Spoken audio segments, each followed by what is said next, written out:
Në ujërat kristalta të Vlorës, një grup biologësh dhe instruktorësh të zhytjes nga Ukraina, Maqedonia e Veriut dhe Belgjika po eksplorojnë botën e pasur nën ujore të Bregdetit shqiptar. 6 ekspertë të huaj kanë zgjedhur zonën e radhimës, por edhe jalën Eksamilin si stacionet e tyre të fundit kërkimore. Pas ekspeditave në Egjipt dhe Ukrainë, ata thonë se Shqipëria është kthyer në një destinacion të preferuar për vëzhgimet detare.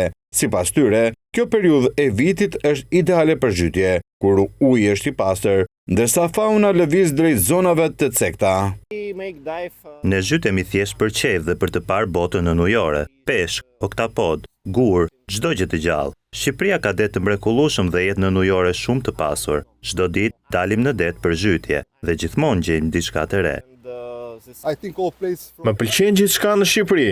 Kam eksploruar detin, kam gjetur shkëmbinj dhe çdo vend është i bukur. Ktu ka shumë lloj peshish, gaforra të mëdha, oktapod, edhe peshkaqen kemi parë, por vetëm të vegjël, deri në 15 cm dhe krejt të parrezikshëm.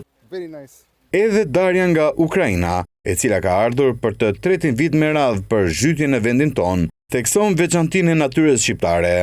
Bregdeti juaj është fantastik. Kam parë lloj peshqish dhe gjallesash që nuk i kam hasur më parë. Më pëlqen shumë mënyra si natyra në Shqipëri ndërthur malin me detin, gjë që nuk e gjen shpesh. Ne bëjmë foto dhe video për t'i krahasuar me vendet e tjera ku kemi qenë.